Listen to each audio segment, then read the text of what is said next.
Hello friends, today we are going to see 5 things we must ask to our patient before doing any kind of surgery. Let's go with it.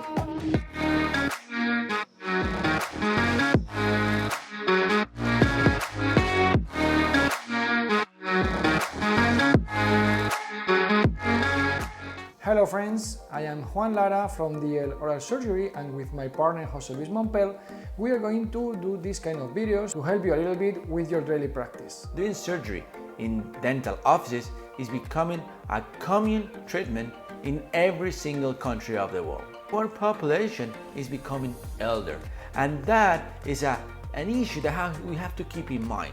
Every single time we're going to perform a surgery in our dental office, we need to know what kind of pathology, what kind of habits does our patient have. This is absolutely mandatory because depending on their age, pathology, and habits, our surgery may have some complications that in other patients will not happen.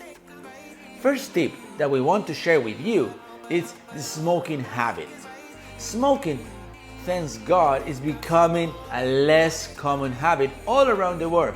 Nevertheless, we still having some smoker, even heavy smokers, coming to our office asking for dental rehabilitation. Smoking is a habit that can be very, very bad in surgery, in dental implant surgery, and even more when talking about bone augmentation procedures. We're not saying that we do not treat or we do not do surgery on smokers, but we have to keep in mind that the smoking habit may have some very bad implications.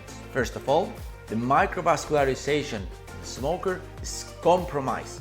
We have to know that when doing surgery on smokers, the possibilities of wound dehiscence is very, very high in compared to non-smokers. That wound dehiscence due to the heat of the tobacco may lead to bone exposure and maybe no integration or fiber integration of our implants, or when talking about bone augmentation procedures, may lead to bone exposure, contamination, and from that moment on, you will lose everything, or at least a very, very big part of your graft. So, be very careful when treating smokers.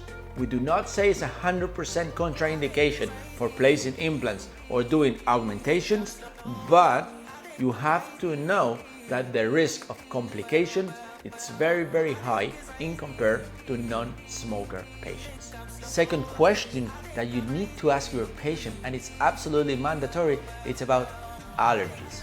Okay? We need to know if our patient has any kind of allergies, not only to food or any kind of material such as latex or anesthetics or whatever. We need to know if our patient has any kind of allergies to antibiotics. Why? Because when doing big surgeries, big augmentation surgeries, it's absolutely mandatory to know what kind of antibiotics are we going to prescribe to our patients. We really like to prescribe, when our patient has no allergy, some penicillins. Okay? We know that many of you would not associate clavulanic acid to this penicillin. In our opinion, in European countries, at least in Spain, where we are settled, where we work, we need to associate penicillin to clavulanic acid to have those beta-lactamase actions, because we have a lot of resistances here to antibiotics. But what if our patient is allergic to this kind of antibiotic, is allergic to penicillins? At that moment, we light up our alert lights, because we know that patients that have allergies to penicillin are more tend to infect. Okay? We have several articles in the literature that will confirm this theory. Okay? Patients allergic to penicillins are more tend to infect, no matter what kind of surgery you do, from a wisdom tooth removal to a simple implant to a big augmentation procedure. So be very careful and ask always your patient if it's an allergy, or I don't like to take this kind of antibiotics because I have some stomach ache or whatever. So always ask your patient if it's an allergy or an intolerance, okay? Because if it's an intolerance, we have to think about how to treat that intolerance, how to prevent from gastrointestinal problems or wherever, rather than change the antibiotics. Okay, penicillin are really useful when talking about surgery in the oral cavity. Third important tip that we should always ask to our patients: diabetics. We always should ask if our patient is diabetic, either way is type 1 or type 2, but we always should know if he is diabetic, and most important, if he or she has his glycemic controlled. Why? Patients with uncontrolled glycemia, they tend to have more infections and they heal worse. We always ask the patient which is his last glycemia, and if it is more than 120, we try not to do big surgeries. Maybe an easy implant or maybe a simple implant, but we try to avoid being bone graft reconstructions in this kind of patients. A diabetic patient with his glycemic control is like a regular and normal patient, so we can do surgery without any problem. But an uncontrolled patient with a glycemic more than 120 may have some issues when healing, so be careful with that. Fourth tip that we want to share with you today is the question about any kind of biphosphonate. Okay, sometimes when we ask our patient what kind of drugs, what kind of medicines you take, they will tell you a lot of things, but they tend to forget about biphosphonates. Why? Because many times they only take one pill per month. Okay, so normally they are in their 70s, 80s, and they tend to forget about that little pill they take only once a month. So it's absolutely mandatory to ask the question, do you take any kind of drugs for your bone? And that very moment, many of them will say, oh yes, I take this little pill once a month.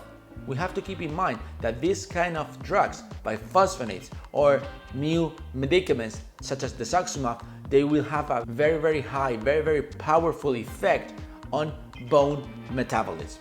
Okay, so if your patient tells you that he's taking any kind of things for bone metabolism, you have to alert. You have to say, okay, let's see, it's not the same, it's an oral biphosphonate or intravenous biphosphonate. It's not the same if he's taking it just for a couple of months or if he's been taking it for several years. So be careful when your patient tells you he's taking this kind of drugs, and always keep in mind that even though they have written everything they take, ask them the questions. Do you take anything for your bones?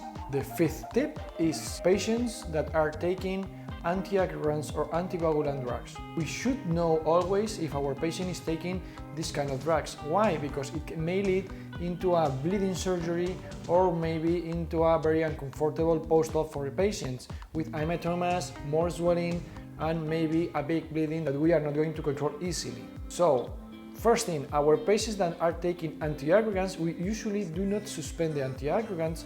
We tell the patient to continue taking it if the surgery is not a big surgery. For an easy implant, for a simple implant, we do not remove the anticoagulant drugs. For a big surgery, we could think about removing it. First, always sending the patient to his doctor. These anticoagulant drugs, we should know that they take 7 days to stop doing their effect. So if we want to suspend these kind of drugs, we should know that it's not enough with 2 or 3 days before the surgery. We must suspend them at least a week before doing the surgery. With the anticoagulants therapy, if the procedure is simple, we usually keep it. We don't remove the anticoagulant therapy. Why? We prefer a little bit of bleeding in the surgery than having any other kind of issues like a stroke or something. So we prefer keeping it. But when we have a bone reconstruction surgery, what we usually do is send the patient to his general practitioner to maybe change the anticoagulant therapy to heparin for those days of the surgery. Always ask the patient why is he or she taking those kind of drugs. It's not the same a patient that has a stroke than a patient that has a little bit of blood circulation and the doctor recommends him or her taking this kind of drugs. Always keep in mind that the general practitioner is the one in charge of this kind of drugs. Do not suspend these drugs without consulting the general practitioner. Okay guys, thank you so much for watching until now. Hope this video has helped you a little bit in your daily practice, and remember, the scalpel on your hand, but always the prosthesis on your mind. See you soon.